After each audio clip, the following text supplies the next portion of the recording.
Welcome to the Executive Alliance podcast. I'm Rebecca Snyder, Executive Director of Executive Alliance. In each episode, alternating hosts Christine Walsh and myself will sit down with accomplished women leaders in Maryland to explore the journeys that shaped them, the challenges they overcame, and the insights they've gained along the way. We'll also tackle the issues that influence women's leadership today, from opportunities for growth and advancement to the systems and barriers that can stand in our way. Through authentic conversations and shared experiences, we're building a community where women learn from one another, support one another, and move forward together. We're glad you're here. Welcome to the Executive Alliance podcast. I'm here with Krista Crawford in our studio. Thank you so much, Krista, for joining us to talk about women's leadership journeys. My favorite topic. I'm very excited to be here, and thank you. Well, and it is exciting. So sort of your day job, and you have so many interesting things that you're involved in, but you act as the chair for a group of CEOs for Vistage worldwide. And also, I know you've been a professor, but you're also the chair of the Executive Alliance mentoring program. And so many different interesting lenses to look at women's leadership through. So I'm glad you're here to talk.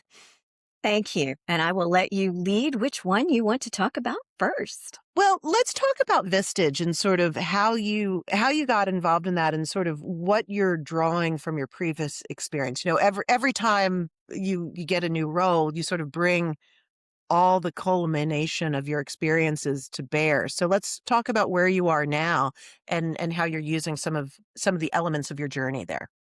Sure. Well, Vistage, I think, is this combination of all of my history coming together. It pierces the arrow of my history. Very briefly, I had a degree undergrad in personnel management, which is what we called it back in the day. It's now HR. Mm-hmm. I graduated during recession, and I got a job as a loan interviewer because I took interviewing classes. So I must be able to interview for loans, right? I knew nothing about banking, but that led to me ultimately being in charge of 2 branches of a bank at one time, which was sort of rare. Mm-hmm. And finally, the HR role came available. So I'll flash forward after leading 600 employees and then 8,000 employees. Then I started an HR department for a sheet metal fabricator. You have to say that very carefully. And I started their HR department, and it was fascinating. It was white collar to blue collar. I was the only woman in the C-suite. And that plays, I think, a really important role with where I am now. I decided because of my mother's life event that took place, she had a stroke-like event, and went from reading 5 novels a week to not being able to even watch television or read a book. Oh, wow. And in a time when other people might not have done it, I went ahead and went back and did my PhD. It was a good way to think in another way while I was caring for my mom. Mm-hmm. And that was in cultural intelligence, how well you adapt to other cultures. That led to, because I love being back in school so much, that led to me deciding when I was doing my PhD work, I didn't want to hang a shingle. I wanted to teach. And I did that for 15 years for 2 different schools, Virginia Tech and Champlain College out of Burlington, Vermont, mostly online blended programs. I wrote the ethics class. I wrote the strategy class. I taught the HR class. So I was just hearing someone talking on their deck during COVID. And I could tell they were using executive coaching language.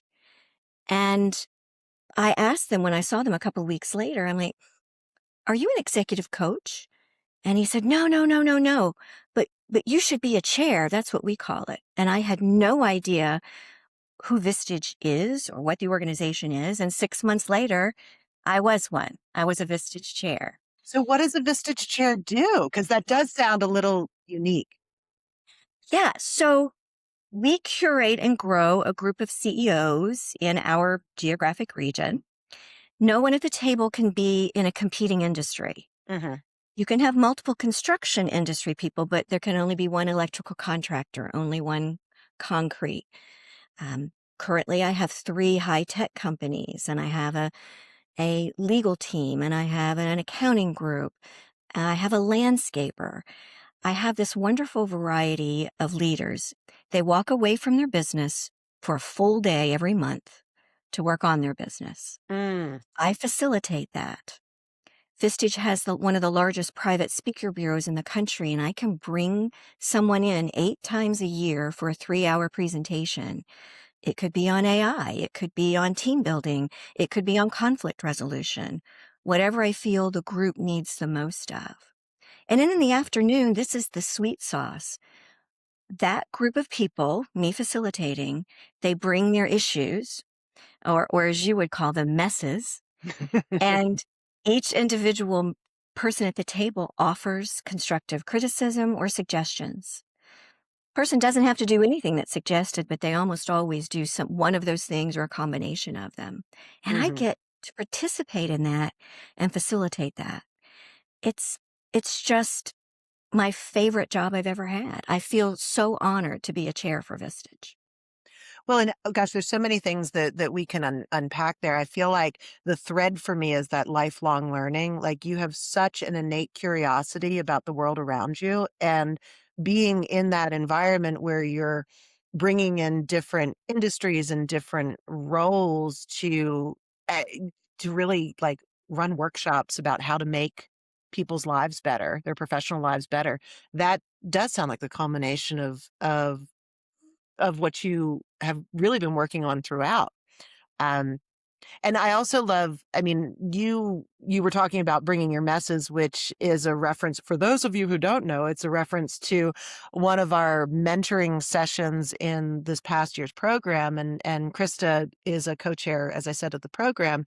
And I was really, we always do a freestyle program in March where the group can decide what they want to learn. And they wanted to really talk about how to navigate sticky situations. And I'd love for you to talk about the framework that you adapted for this particular group, because I thought it was really helpful. And it's really, I think it's indicative of your systems thinking of, you like to help to provide a framework where people can find their solutions. So tell us about the Bring Your Mess framework that you created.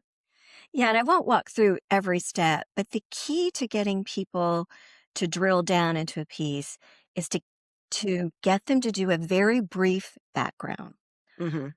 on what the issue is. What often happens when people start talking about the thing that's troubling them, they go off in tangents. I mean, it's just almost cathartic, and there is value to that. But when you're getting a bunch of people together, you really don't have time for the scrapbook. So they have to be concise with what it is they really want help with. And then you get people to ask them questions to learn more. That's where it kind of replaces the scrapbook. The people are curious about something.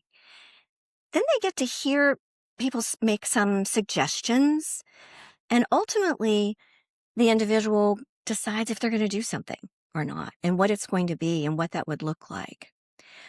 But the piece that really can come out of it when you're giving constructive criticism or when you're helping someone make decisions is learning to ask the right questions Tell me and more. then listening for their answers. Hmm. Too many times we get in our head and we're asking questions. We don't really listen what the responses are because, like, oh, I've got another really great question I want to ask. Right, and I have these pearls that I wanna share and I all have those things. so much. They were going to learn so much from me when really you're learning just as much because many of the things that we find challenging, they're all the same.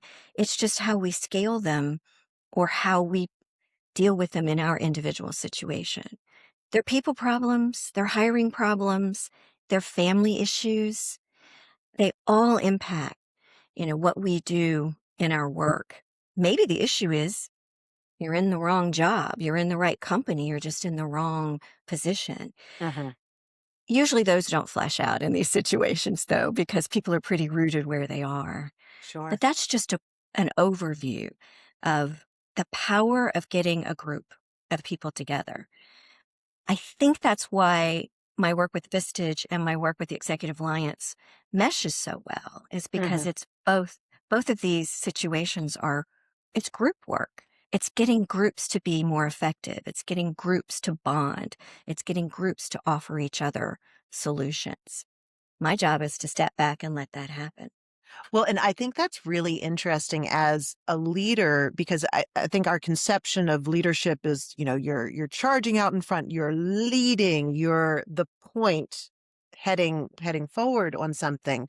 But a lot of what you just described is sort of like leading almost from below and raising people up to share that solution. So um, I mean, not to get too esoteric, but how does that relate to your concept of leadership, and when did that spark for you? Well, you need to model the behaviors you want to see. So, Yeah. from that perspective, yes, but there needs to be a leader. Sometimes it can be a trio, but usually there needs to be a leader. But if your employees are so dependent upon you, then if you have to be hospitalized for a while or if you have to be away, what happens to your organization? The best leaders are those who get to do truly the leadership, the ideation, the vision, the future think. Mhm. When you get your company to the point or your club or whatever it is you're leading to the point where you don't have to be at every meeting, you've done your job. Your company, speaking from a business perspective, is worth way more if you can step away for 2 or 3 months. Which Most, pe- is yeah, most people don't get that. intellectually true, but emotionally, how do you deal with you have a group of CEOs that are probably pretty invested in them being CEO of wherever they are, and the idea that you can be like, you need to lead yourself kind of out of a job? That Not out of a role, not out of a role, but out of a particular position. Yes. Yeah, like, I got a little shiver of worry just hearing that idea. So, like, and I guess, partly it's how do you take an intellectual learning and translate it into an emotional learning that actually allows you to execute it? So not every CEO I work with wants to sell their company. Mhm. They may want to hold on to it forever. It may be a legacy company. They may want to pass it on to someone. But for most people, after 3, 5, 10, 15 years, you might want to look for something else, or Mhm. you might just be finding the heir apparent within the company and the company is going to go on without you. It's that idea that if you're that if people are so dependent on you, then you're really harming the company overall unless Mhm. you can position the company so it can operate without you. Doesn't mean you have to leave, doesn't mean you have to take 3 months off, but it needs to be in position to do that. And Mm. so you have to empower people. People have Mhm. to be able to make decisions. They have to delegate. They have to know that self awareness. They have to know what their weaknesses are. All those things that we talk about when we're mentoring, people in the chain as they're moving through organizations, all those key basic things still hold true for CEOs, but they ultimately get to the point where they don't have to be sitting in the seat every day. But if they want to sell, lots of people start another company. They Right. love nurturing and growing another company. So it's not an end, it's not over. It just makes your company more valuable. Well, and it strikes me, at Executive Alliance, and you know this just as well as I do, like we really emphasize that idea of spiral learning, that there is no, and I think that's a really feminine way to look at sort of progression, that it is cyclical, that you're not that you're doing the same things over and over because we hope it's an upward spiral, but there's a process, and I think sometimes in a male dominated space you're thinking of like, well, here's my story arc. I begin, I have the story, and then I end. And then, what do you do after the end? And so I think with that idea of spirals, you continue on and you choose different aspects of what you want to do to come to the forefront. So I'm curious about that idea of spiral versus beginning and end uh, in Yeah, leadership. I phrase it a different way. This is the fifth iteration of Krista in terms Mm, of my professional work. It's almost like squirrel, except on a little longer term, like, "Ooh, I'm really interested in that. Now I wanna try." So you take your basic skills, but you try something else. For example, when I went back and did my doctoral work, I thought I was gonna hang a shingle, Hmm. and I didn't. I ended up teaching for a while, and I loved it until Vistage found me, or I found Vistage. So Vistage is one of the most successful, best-kept secrets because confidentiality is key. So, a very Hmm. successful company, we just don't talk about the individuals in our company because some people may not want their business known. So, Right. um, but so once I found out about it and started exploring it, I mean, we have 48,000 employees. I mean, not employees, 48,000 members around the world. That's huge. It's huge. Yeah. Yeah. About half of those in the US. Mm. So in your leadership journey earlier, you had said you were one of the only women in the C-suite, and you've worked in a lot of male-dominated industries. Certainly, um, sheet metal fabrication is not known for its woman spirit, definitely. So as you do you feel like you had always been how did you evolve as a leader, I guess is the best way to ask that. And then I also want to know, foreshadowing, I want to know who you admire as a leader. Like, did you have a template that you kind of worked towards, or tell me about the journey? Yeah. So, yeah, pretty much every industry I've worked is male dominated. Only across the country, only about 30% of CEOs are women. And Hmm. therefore, at Vistage, we have an equal representation of chairs, but it's only 30%. So, not too much math there. 70% are men. My Yeah. first job as an HR director, I was the only woman, on the C suite. And then when I Which went is to work for usually the case. If right. you have women's representation in the C-suite, HR and marketing are going to be your main Yes. paths. Yes. That's our entry point. So I've always been in a male dominated. I think I was very fortunate that I had a grandmother who, from the very early days I can remember, said to me, when you go to college, not if you go to college. Ah.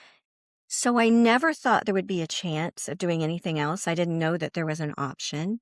Mhm. And it put this seed in my head from when I was a tiny little girl that I was going to be successful, whatever your definition of successful is. Mhm. And I just didn't let any hurdles stop me. I also was blessed that I had a family of mixed education levels, very middle to lower economic socio background. And my family always gave me a voice. I Mm. had, no matter my age, I had a voice in the room. I think that's really important for women as they're going through is to find that voice and use it. And I had a dad who was really funny and a mom who was pretty serious. So I can be in most rooms. That cultural intelligence piece, how you adapt, Mhm. I can adapt, but the older I've gotten, or the more seasoned is how I prefer to say it, the more seasoned I become, the less I adapt, the more I'm just me. Mhm. And if that doesn't fit a situation, then that's not the situation for me. Now, do you think that's related to and because I find I we just had our mentee graduation, and so I've been thinking a lot about the feedback that we get from the program, and many of the mentees in this past cohort really credited the program to helping them develop their professional voice. And so you were really lucky to have a family environment that valued your voice, and it sounds like maybe encouraged it and sort of came from that attitude of like, well, of course Krista's going to be a force in the world. Um, and yet you still like it sounds like in your evolution, just as a person, um, like getting more confident in that voice, and it's not as fungible. You're not as chameleon-like for the room that you're in. You're more centered on who you are. And I would love to hear kind of like what helped you shape um, that centering of your voice. Feedback. I was fortunate to have some early leaders that gave me really good, candid feedback on my presentation skills, on executing and completing projects because I do have a tendency to get distracted. Mm, And I've learned girl, yeah. to focus. Yeah, well, oh, that sounds great. Let's do that. And then for me, as you mentioned, I am a lifelong learner. And just if I wasn't feeling confident in an area, I would find a way to assess it. I would find a class to take. I would read a book. That's my bookcase is filled with leadership books. And doing kind of what we do with the mentoring program, putting them through an arc of figuring out your why, your purpose, and moving all the way through to ending it with being able to speak your story very Hmm. briefly. Learning, examining, taking assessments on, assessments aren't a pure mirror of who you are, but they generally have pretty good data for you. Hmm. And if you take several of them, you can kind of triangulate that. Hmm. I like to take the pieces that I like and then, no. That's why I like our strength finders so much. I'm like, I Yeah. don't need to know all the things that I'm not good at. Like, let's go from a position of strength. And I think self-awareness is huge. If people are looking at one thing that they can work on to begin with, it's that self-awareness piece. Hmm. How do other people perceive you? And when you become aware of how you're being perceived, then you can course correct or choose not to. Hmm. But that getting in tune with how you're perceived, we think we know how we're perceived, but you really need to get that feedback on those pieces. So I was just thinking about blind spots and that idea of self-awareness and cultural competency or cultural intelligence that you were talking about. And so I was learning more about this concept of Johari's window.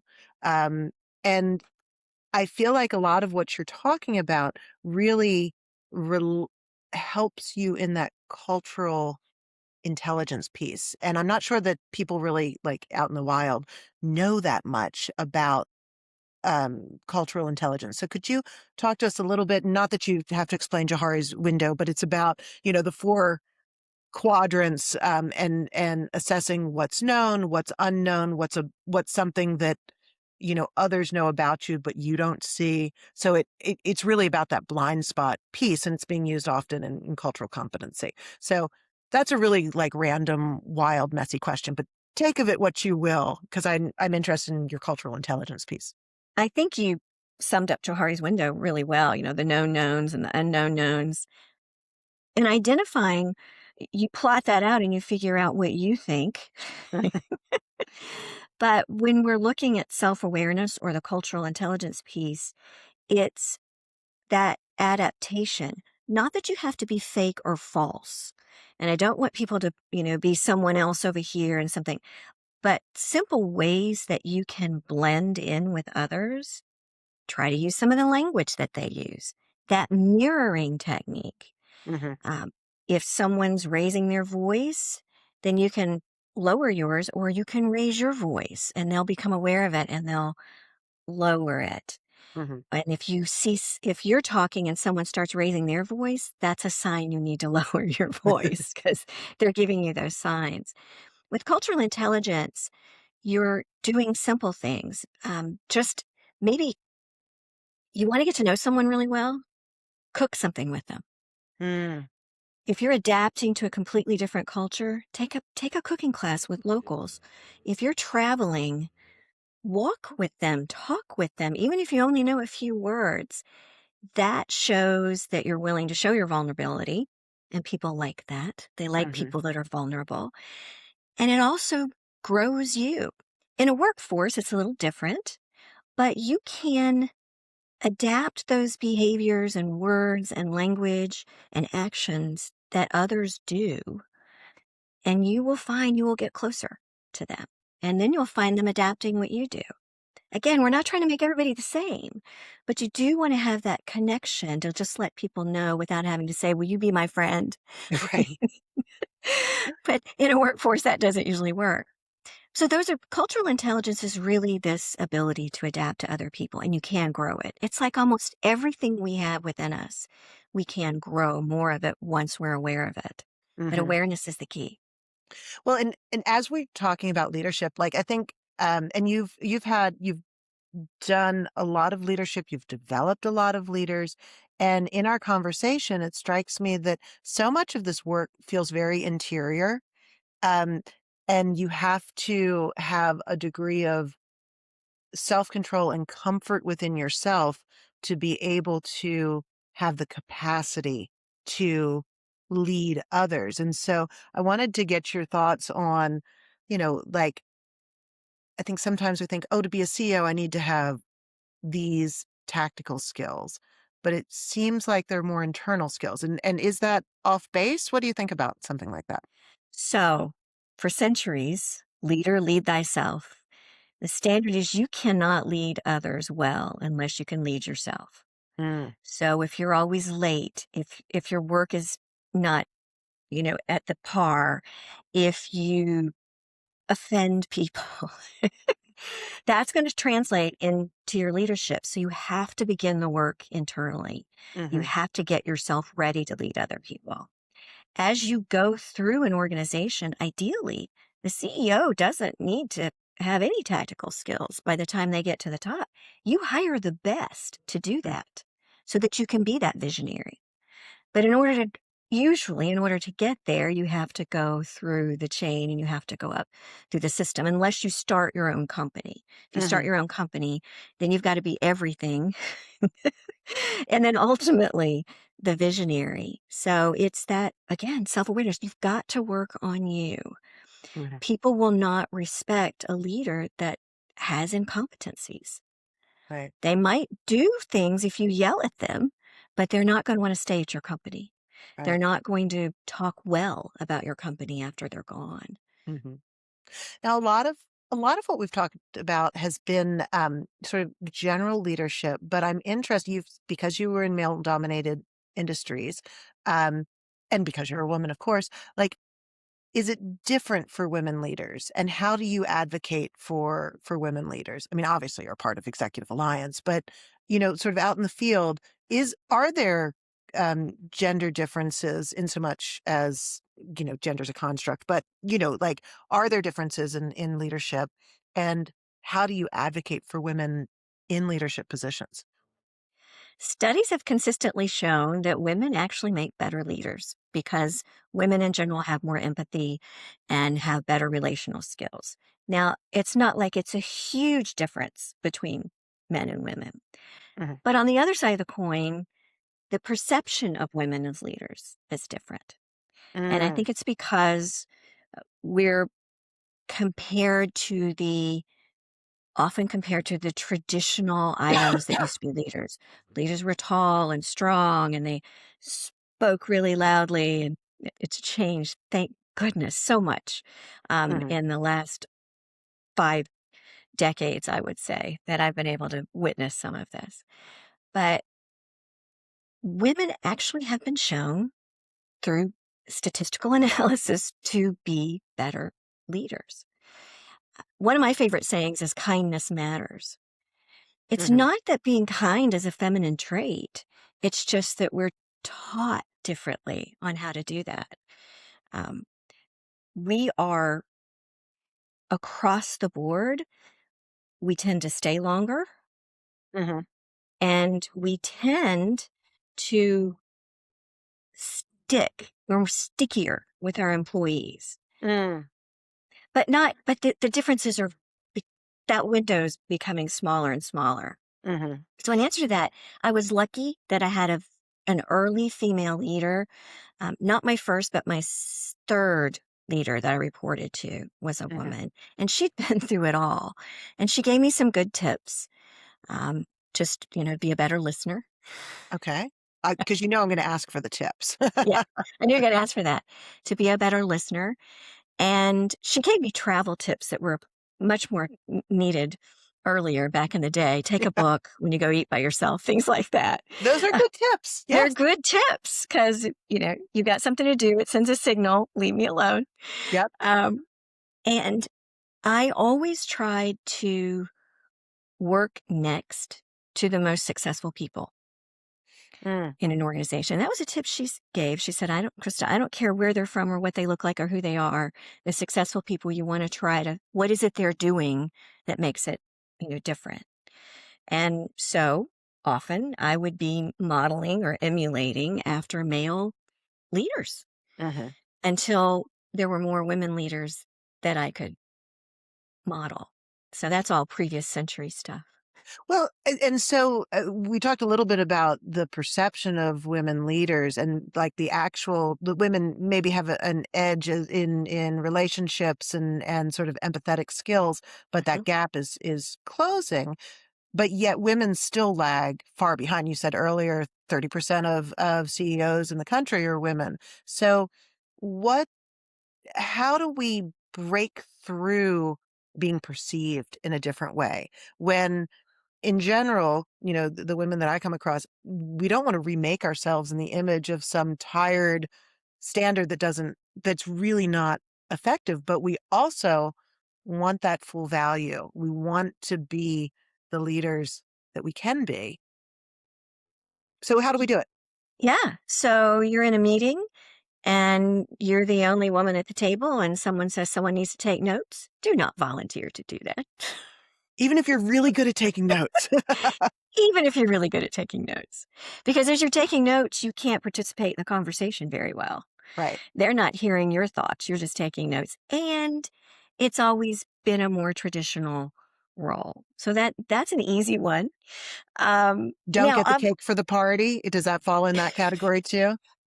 unless you want to, unless you know a good cake, a baker and you want to do it, but don't volunteer to do roles that other people can do just as well. Now, Hmm. you may get assigned to do it, and then if depending on the relationship of your leader afterward, I'd say, well, thank you. I took notes. I'd really appreciate it if next time someone else could do that so I could participate in the conversation. Just stand Hmm. up for yourself. But so they're little things. We as a in general like to be helpful and Hmm. accommodating. And so, but in the process of doing that, sometimes we're not being helpful to ourselves. Right. Right. Yes, that makes a lot of sense, and also I think being clear about what you want. So I think sometimes that clarity can get lost. Like, oh well, I want to be helpful, so I'll take the notes, but I don't really want to take the notes. I love the idea of coming in with the solution. Like, I did this because we needed to do it. I'm the team player. I've checked that box. How about we rotate who scribes during the meetings or whatever a equitable solution feels like. Um, and I think I'm also interested. I want to talk a little bit about the idea of belonging and inclusion in leadership circles, because when we talk about 30% of women being CEOs, and I'm sure there's stats we can pull up about the C-suite in general. Those stats are always a blend of all women. But when we really, and we know this from some of the analysis that we do in Executive Alliance, when we look at who those women are, it's a lot of white women, and so we're not always bringing all women forward. And so, weaving in your ideas of cultural intelligence, how do we create workplaces where everyone really does belong and we're bringing everyone, even those that don't, that have different experiences, along to the table? Do you have strategies on that? Well, I have to be intentional. It's Hmm. not going to happen accidentally because, there are certain populations that there are greater numbers that are prepared to do something. So you have to be intentional. My HR background kind of kicks in here. I mean, you can look statistically and make sure you're represented, statistically significant in terms of different ethnicities, different gender identifications. However, um, I hope as a society we've moved where we don't necessarily have to rely on um, checking the boxes. And we Right. recognize that adding all those different voices makes us much more powerful as an organization. But I know what you meant by making sure that we have representation. So it sounds like building the room that is appropriate for the situation or for the outcome, and being really expansive about who you need in the room. And, I think of it as we look at Executive Alliance, which is obviously a membership organization. I'm always thinking, like, to achieve our mission, which is really for women to take their rightful place at the highest levels of leadership in Maryland. Who do we need on our team to make that happen? And sometimes it's a very specific individuals. Sometimes it's groups of individuals. Sometimes it's partners. And so I think thinking in a really expansive way sounds sort of like what you were getting at. Am I interpreting that correctly? Yeah, we have an exercise that we do where we have a picture of a board table and it has outlines of different people around it. And we actually sit down and say, who am I missing? Who am I missing Mm, at this table? What voice, what industry, what am I missing at this table? And when you actually do that, things just sort of pop out like, oh, we've missed this whole vertical that needs to be there. Um, I also think that things such as the mentoring program with Executive Alliance, I mean, that's how you grow the next leaders. mhm, You get them in front of seasoned, either by experience or age or both, women who can serve as mentors. And mentees can be of any age, people making career changes, different change. You get people that are in their career track a little younger, whatever that new career is, and you get them exposed to clarifying their purpose and owning their strengths and looking at strategic growth and how to advocate for themselves and how to advocate for others. And that idea of executive presence. How do you mhm. appear? How do you show up? Ask people. You look at the mirror and go, I think I look great. Ask someone, like, does this send the message that I want to send? Mhm. And if they give you some feedback, then you can go with it or not. Right. You can decide. So how do you handle tough feedback? And I'm just thinking, in your progression, um, it's sometimes it's very difficult to hear like that kind of feedback and not, immediately kind of say, "Oh no, that's not for me." But what do you have strategies on when somebody really tells you something that blindsides you, or like that horror of honesty that you're like, "Oh my gosh, I never realized that." How do you bounce back from that? Yeah, it all depends on how it was delivered.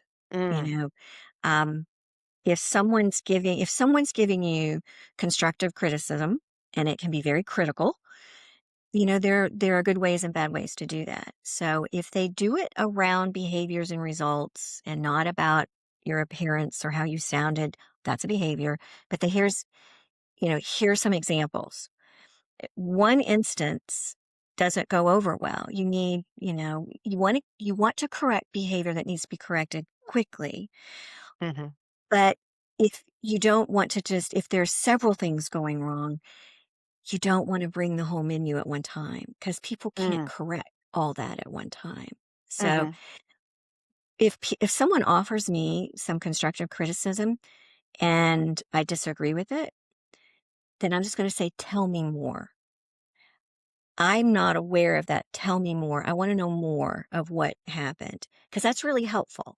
Then I can correct when I have more data.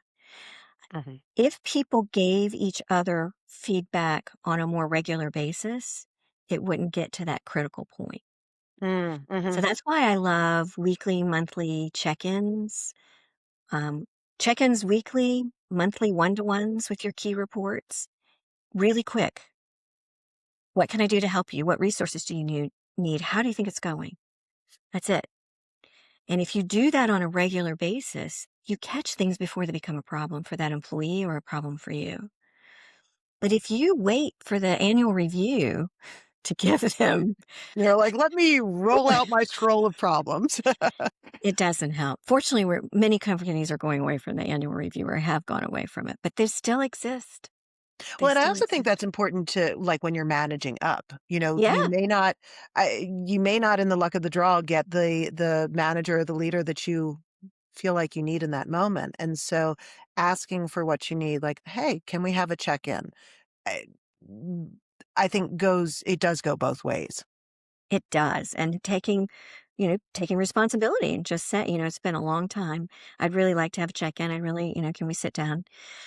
15 minutes, just 15 minutes of your time. Hmm. Don't expect it to be an hour because depending on where you are in the organization, most CEOs don't have a spare hour. Right. That Oh, for sure. For has to be sure. scheduled. Well, and I wanted to ask you, we've talked a lot about, sort of feeding the younger generation. What would you have told younger professional Krista, based on your knowledge and experience now? You're going to be okay. It's all going to work out. I think that's the first thing, it's all going to be well. Trust myself more Mm, and voice more at the table. For hmm. example, the note taking that came from, true experience. Of course. Yep. And Too like, often. so voice and trusting yourself and like realizing it is all going to be okay. How does that play out in your professional life now? Yeah. The other thing I was going to add, Oh, I'm and then, sorry. yeah, Didn't mean to cut the you other off. thing I was going to add is mentor. If Mm, you're not offered a mentor, find a mentor.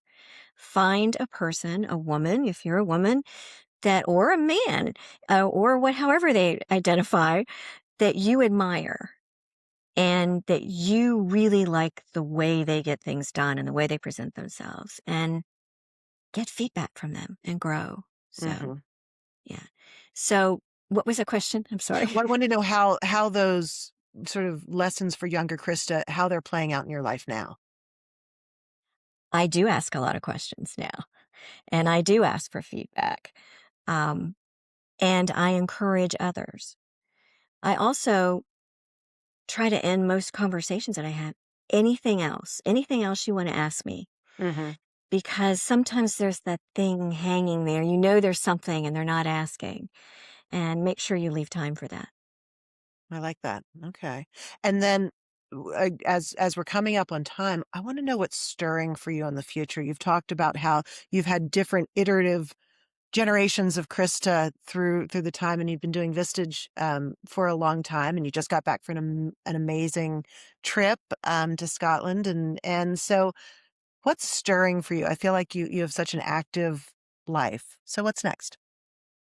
Well, I've got two new talks that I've developed that I'm going to be doing in the Vistage system. So I'll go to other groups and give these uh, 3-hour presentations. They're each of them have to deal with how you can bring more fun into an organization Mm, and execute with it. So it's not we're going to do improv or we're going to dress up like clowns.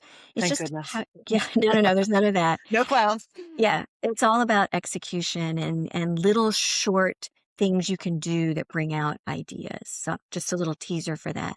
I'm excited about that because I miss that aspect of teaching. Hmm. So I'm going to be doing that. But I'm really happy where I am right now.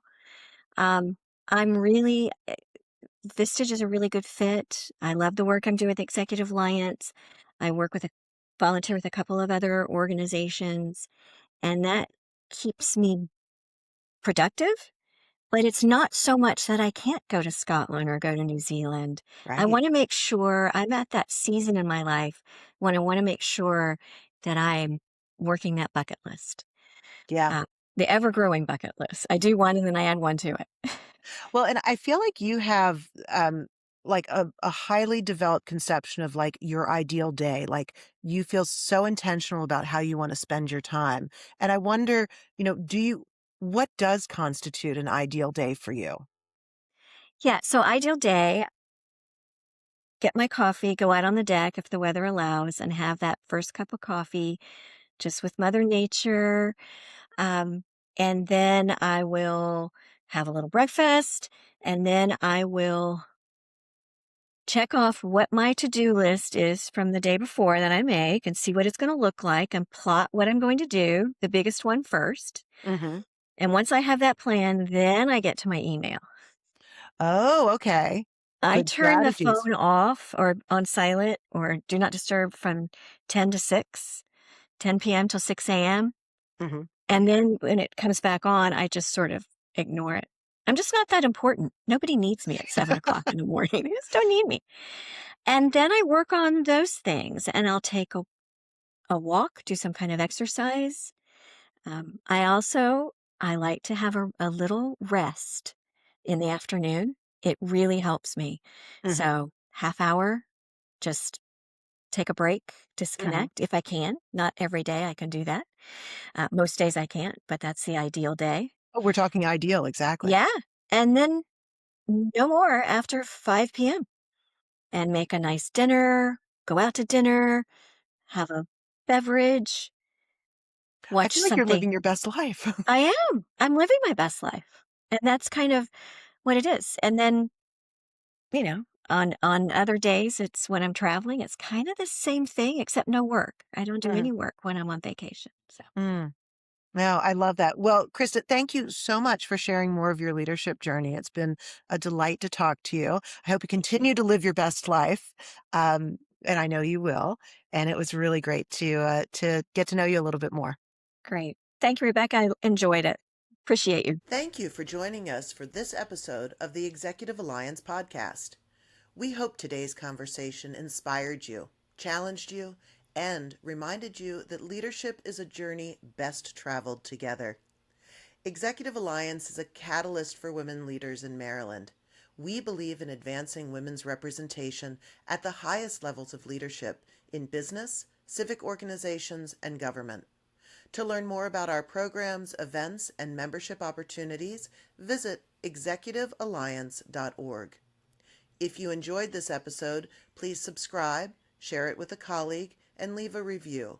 It helps us continue to amplify the voices, experiences, and impact of women leaders.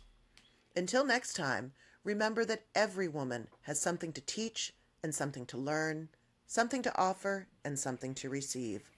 When we recognize the value and potential in one another, we become stronger leaders, stronger organizations, and a stronger community.